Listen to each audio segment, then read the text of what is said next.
Assalamu alaikum, dear listeners. Welcoming you all to today's episode of Sharaikana Book Reviews.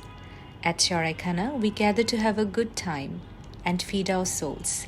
Today, let's delve into a review on the book titled A Tale of Two Cities, authored by Charles Dickens. The review was sent to us by Mr. Zidan Redwan, an undergraduate student at Dhaka University. Without further ado, let's begin.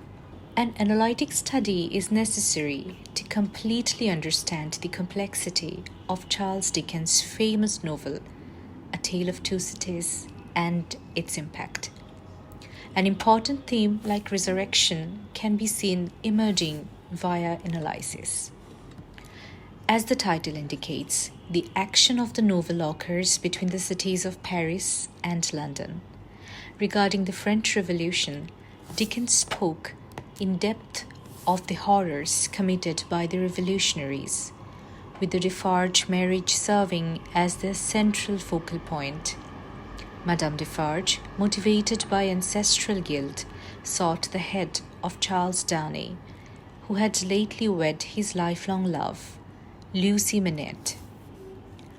Jarvis Lorry, a longtime friend of the Manette family, was attempting to convey Lucy to her father, who had been imprisoned in Paris for 18 years without being charged with a crime at the start of the narrative. The idea of resurrection, in a metaphorical sense, then emerges since both the father and the daughter believed the other to be deceased. They then moved to London, where Lucy later wed the ethnically French Charles Darnay. Because Charles Darnay had high moral standards and was respected by others, he opposed the revolutionaries' senseless mass slaughter. In order to negotiate the release of the prisoners, he made the decision to travel to Paris, evidently visiting a region where a revolution is happening could seem unwise to some, but here is where the story's hero enters the picture. The close interweaving of the happenings in such complicated storylines makes it impossible to draw any conclusion before finishing them. This is one of their beauties. Sidney Carton, who in my opinion is the story's protagonist, lived a dissolute life devoid of morals and norms, yet curiously he shared Charles Darnay's looks. Their admiration for Lucy Manette was another thing they had in common.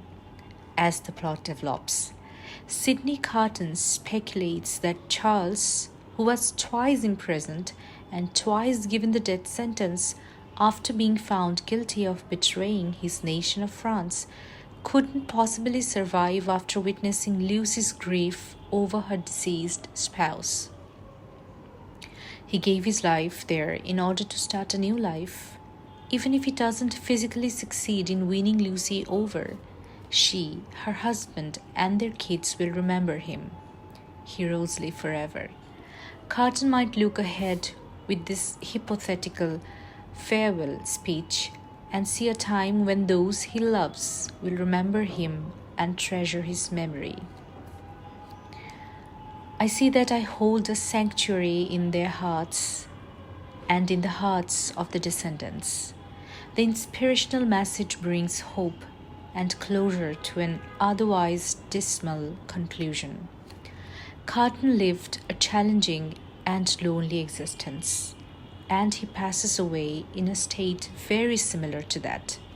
Similar to the American Revolution, the French Revolution is causing horrific destruction without appearing to make much progress. The novel does this by having Carton foretell a future in which his sacrifice will make those for whom I lay down my life peaceful, helpful, prosperous, and happy, and where peace and order will be restored to France. By having Carton predict a future where his sacrifice will allow those for which I lay down my life to be peaceful, useful, prosperous, and happy, and where France will be restored to peace and order. The novel ends with a sense of optimism rather than crushing defeat. For me, the last part of the novel sums the whole story. It's not the story of a hero, it's a story of becoming a hero. I see the lives for which I lay down my life, peaceful, useful, prosperous, and happy, in that England which I shall see no more. I see her with a child upon her bosom, who bears my name. I see her father, aged and bent, but otherwise restored and faithful to all men in his healing office and at peace. I see the good old man, so long their friend, in 10 years' time, enriching them with all he has and passing tranquility to his reward.